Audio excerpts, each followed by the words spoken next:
think I've got the wrong drill bit still. It's just here we are, Phillips. Once I've used the Phillips drill bit, I'll make sure that I give it back to him afterwards. Of course, caught my bad side, as they say. Obviously I'm new to all this, so you know, you've got to make mistakes. Oh, cut that out. For such a long time I've wanted to have my own dedicated Lego room, and after moving house recently I was finally able to achieve that dream. So join me on this journey while I turn this into this. First order of business is to address the elephant in the room, which is the chimney breast. So as you can see, it's not centered, and once this room is finished I want everything to look nice and symmetrical really. So I'm going to build a stud wall to make it look bigger, and then it will be centered. I started by taking down the old shelves that were there, removing the built-in wardrobe, taking off the skirting boards and cutting back the carpet, and then I was ready to begin on the stud work. So yeah, just before I start, I just want to preface this whole video by saying I'm actually really bad at DIY, but I wanted to give it a go just to see if I could do it, and also because A, I wanted to learn some new skills, and B, it's just really expensive to hire people, and I was kind of thinking that any money which I save by not hiring someone I could just spend on Lego hopefully. So yeah, this is the stud work actually almost finished. It was definitely the hardest part of the whole process. Sorry I don't have much footage of this part of the build. In the end I just asked my dad if he could help me, and we pretty much finished it in a day. Once that was done I was then ready to start plasterboarding. Okay, welcome back. So I've done all of the stud work now, so now I need to start on the plasterboarding. From what I've watched YouTube videos of how to do it, and everyone says it's an easy job. I guess this is where we find out just how straight my stud work is. I'm not feeling that hopeful, but we'll see. Fingers crossed it works out okay. Gonna crack on. First thing I did before putting any plasterboard on was to mark out on the wall where the horizontal studs were, just so that when I came to put the shelves up I would know where to screw into. So yeah, on the whole I'd say plasterboarding was the easiest part of the whole process. It is pretty easy really. All you have to do is just cut it and then screw it on. There's not that much you can mess up. One thing which I do slightly regret is not making my minifigure wall just a little bit wider. The reason why I made it this size is because I'd heard that the maximum width you can have between vertical studs is 600mm. But I think I could have pushed it a little bit further and it would have still been absolutely fine. So yeah, that's one thing that I probably wish that I could change, but I'm still really happy with how it worked out. Once I was nearly finished with the plasterboarding, I was kind of thinking whether or not I should try and plaster it, and I was going back and forth on it, but in the end I thought it is one of those skills where it's easy to pick up, but it's hard to fully master it. And if you are someone who is plastering every day, you're going to do a much better job than I can do. And also there was a thought of, I'll put in all this hard work to reach this point. I don't want to have a go, do a bad job, and then effectively undo all of that hard work. So this was the only part of the process where I did hire someone, but really happy that I did. Here's what it looked like before and after plastering. Once that was done, I was ready to start painting. Okay, on the subject of colour, I've gone for a sort of three-way colour system. I'm going to paint this thing here a very dark blue. But then to create like a little bit of a contrast, I'm going to paint these areas just like a white colour,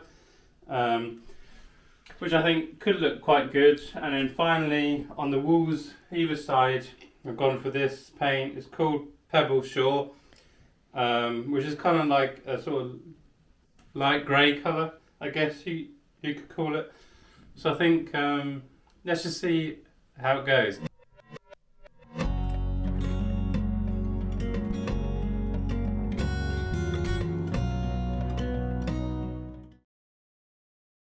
Yeah, one thing you may have noticed is I accidentally painted over those markings which I left earlier to tell me where the horizontal studs were.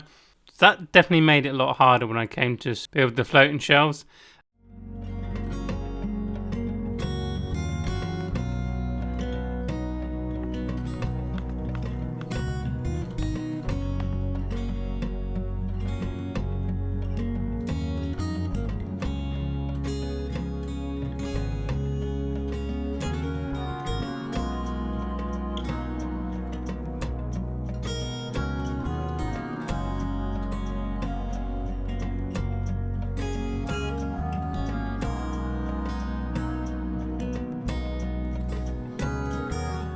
Once I was waiting for the paint to start drying, I started building the cabinets which will go either side of the minifigure wall.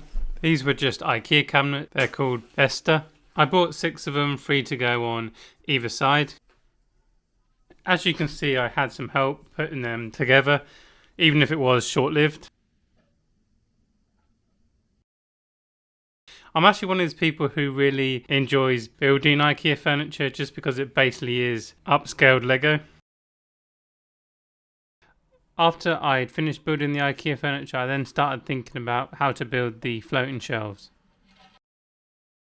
There's actually quite a few ways that you can build floating shelves. I opted for the method where you basically build like a perimeter and you kind of slot the shelf in.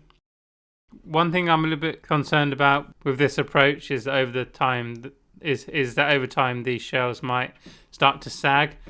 I haven't really seen that happen yet, but it's something which I do need to watch out for.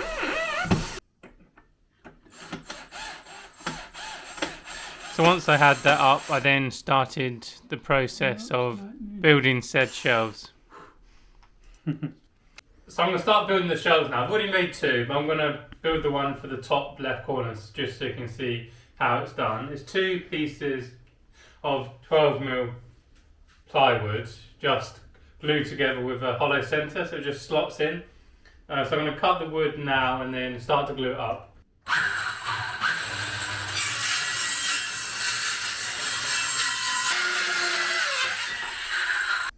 It's 105. Not 115.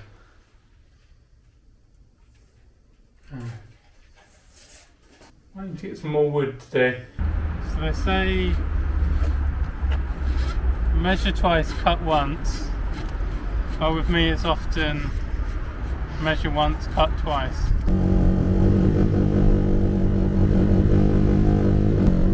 Don't know what that is. I am a worker, I know my rights. Okay, take 2.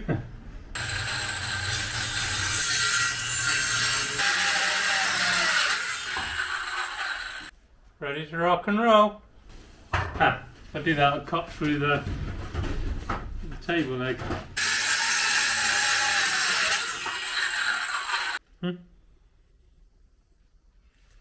Okay, I've already done mine, I think.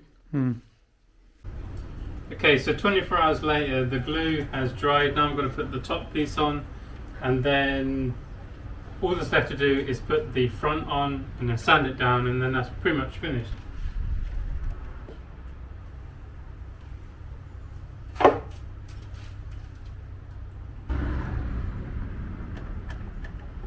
Once I'd finished building all 4 shelves and painted them, I was then ready to slot them in. I also added the IKEA furniture, which I built earlier, and then the only thing that was left was to add my minifigures, add some sets, and some sets which I'm going to be building soon. So there you have it. This is the finished room. Although it's not quite finished, I guess, because there's still a lot of things which I want to improve. First of all, I want to hang like all the cabinets on the wall. I think that'll look a lot better. Secondly, I also want to install some LEDs under the 4 shelves. That will also make it look a lot better. And just overall, at the moment, it's not a very high sort of standard of finish, so I'm going to be improving that.